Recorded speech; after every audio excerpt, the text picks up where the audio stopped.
ಇನ್ನು bike taxi ನಿಷೇಧದ ಬೆನ್ನಲ್ಲೇ ಆಟೋ ಪ್ರಯಾಣ ದರ ಏರಿಕೆ ಕಂಡು ಬರ್ತಾ ಇದೆ. ಈಗ ಬೈಕ್ ಟ್ಯಾಕ್ಸಿ ನಿಷೇಧದ ಬೆನ್ನಲ್ಲೇ ಆಟೋ ಪ್ರಯಾಣ ದರ ಏರಿಕೆ ಬೇಕಾಬಿಟ್ಟಿ ವಸೂಲಿ ಮಾಡ್ತಿರುವಂತಹ ಖಾಸಗಿ ಅಗ್ರಿಗೇಟರ್ ಕಂಪನಿಗಳು ಬರೀ 2 ಕಿಲೋಮೀಟರ್ಗೆ ಈಗ 98 ರೂಪಾಯಿ ಪಡೆಯಲಾಗ್ತಿದೆ ಅನ್ನೋದು ಈಗ ನಿಯಮದ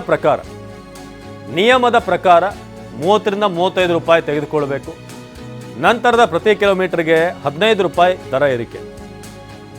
ಆದರೆ 3 ಪಟ್ಟು ಹೆಚ್ಚು ವಸೂಲಿ ಮಾಡ್ತಿರುವಂಥ ಅಗ್ರಿಗೇಟರ್ ಕಂಪನಿ, ಕಾನೂನಿಗೂ ಬಗ್ಗದೆ ವಸೂಲಿಗಿಳಿದಂಥ ಅಗ್ರಿಗೇಟರ್ ಕಂಪನಿಗಳು ಆಟೋ ಪ್ರಯಾಣ ದರ ಏರಿಕೆಗೆ ಸಂಬಂಧಪಟ್ಟ ಹಾಗೆ ಈಗ ಕಾರ್ಪೊರೇಷನ್ ಸರ್ಕಲ್ನಿಂದ MG ರೋಡ್ಗೆ 2.2 ಕಿಲೋಮೀಟರ್, ಆದರೆ ಇಷ್ಟು ಹತ್ತಿರಕ್ಕೆ 98, 100 ಈ ಥರ ಚಾರ್ಜಸ್ ಕಂಡು ಬರ್ತಾ ಇದೆ. ಕಾರ್ಪೊರೇಷನ್ ಸರ್ಕಲ್ನಿಂದ ಶಿವಾನಂದ ಸರ್ಕಲ್ಗೆ 2.5 ಕಿಲೋಮೀಟರ್ಗೆ ಸುಮಾರು 104. ಸೊ ಹಾಗೆ ಕಾರ್ಪೊರೇಷನ್ ಸರ್ಕಲ್ನಿಂದ KR ಮಾರ್ಕೆಟ್ಗೆ 1.5 ಕಿಲೋಮೀಟರ್, ಆದರೆ 89 ರೂಪಾಯಿ. ಕಾರ್ಪೊರೇಷನ್ ಸರ್ಕಲ್ನಿಂದ ಮೆಜೆಸ್ಟಿಕ್ಗೆ 2 ಕಿಲೋಮೀಟರ್ ಇರೋದು, ಆದರೆ 89 ರೂಪಾಯಿ ತೋರಿಸ್ತಾ ಇದೆ ಆ್ಯಪ್ನಲ್ಲಿ.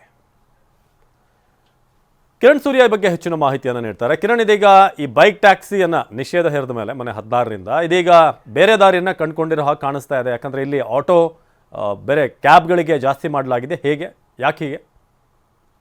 ಹೌದು ಅವಿನಾಶ್, ಈಗಾಗಲೇ ಕೂಡ ರ್ಯಾಪಿಡೋ ಸೇರಿದಂತೆ ಸಾಕಷ್ಟು ಬೈಕ್ ಟ್ಯಾಕ್ಸಿ ಕಂಪನಿಗಳನ್ನ ಹೈಕೋರ್ಟ್ ಪರ್ಮಿಷನ್ ಕೊಡ್ಲಿಲ್ಲ ಅನ್ನುವಂತ ನಿಟ್ಟಿನಲ್ಲಿ ರಾಜ್ಯ ಸಾರಿಗೆ ಇಲಾಖೆಯ ಅಧಿಕಾರಿಗಳು ಬೈಕ್ ಟ್ಯಾಕ್ಸಿಗಳನ್ನ ಸೀಸ್ ಮಾಡ್ಲಿಕ್ಕೆ ಮುಂದಾಗಿದ್ರು. ಆ ನಿಟ್ಟಿನಲ್ಲಿ ಬೈಕ್ ಟ್ಯಾಕ್ಸಿ ನಡೆಸುತ್ತಿದ್ದಂತಹ ಕಂಪನಿಗಳು ಈಗಾಗಲೇ ಕಳೆದ 2-3 ದಿನಗಳಿಂದ ತನ್ನ ಬೈಕ್ ಟ್ಯಾಕ್ಸಿ ಸೇವೆಯನ್ನ ಸಂಪೂರ್ಣವಾಗಿ ಸ್ಥಗಿತಗೊಳಿಸಿರುವಂತದ್ದು.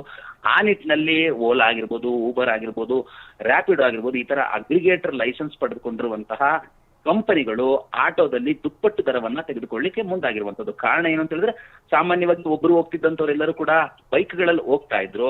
ಅವರೆಲ್ಲರೂ ಕೂಡ ಈಗ ಸಂಪೂರ್ಣವಾಗಿ ಆಟೋ ಕಡೆಗೆ ಶಿಫ್ಟ್ ಆಗಿರುವಂತದ್ದು. ಯಾಕಂದ್ರೆ ಆಟೋ ಮೂಲಕವಾಗಿ ಓಡಾಡಬೇಕು. ಯಾಕಂದ್ರೆ ಕ್ಯಾಬ್ ಇನ್ನೊಂದಷ್ಟು ದರ ಹೆಚ್ಚಳವಾಗಿರುತ್ತೆ ಅನ್ನೋ ಕಾರಣಕ್ಕಾಗಿ ಅವರು ಆಟೋದನ್ನೇ ಈಗ ಅವಲಂಬಿಸಿರ್ಬೇಕಾಗತ್ತೆ. ಆಟೋವನ್ನ ಅವಲಂಬಿಸಿರುವಂತಹ ಹಿನ್ನೆಲೆಯಲ್ಲಿ ಇದನ್ನ ಬಂಡವಾಳ ಮಾಡ್ಕೊಂಡಿರುವಂತಹ ಅಗ್ರಿಗೇಟರ್ ಕಂಪನಿಗಳು ದುಪ್ಪಟ್ಟು ದರವನ್ನ ತೆಗೆದುಕೊಳ್ತಾ ಇದ್ದಾರೆ. ಅಂದ್ರೆ ಬೆಂಗಳೂರು ನಗರದಲ್ಲಿ ಜಿಲ್ಲಾಧಿಕಾರಿಗಳ ರೂಲ್ಸ್ ಇರುವಂತದ್ದು 2 ಕಿಲೋಮೀಟರ್ ಮಿನಿಮಮ್ಗೆ ಕೇವಲ 30 ರೂಪಾಯಿನ ಮಾತ್ರ ಪಡೆದುಕೊಳ್ಬೇಕು.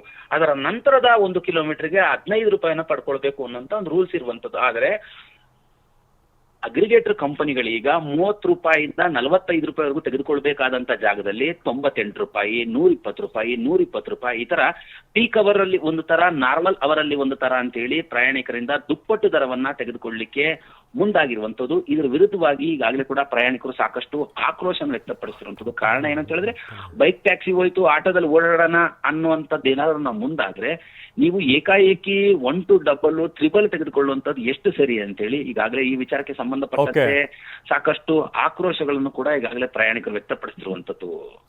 ಅವಿನಾಶ್, ಧನ್ಯವಾದ ಕಿರಣ್ ಸೂರ್ಯ.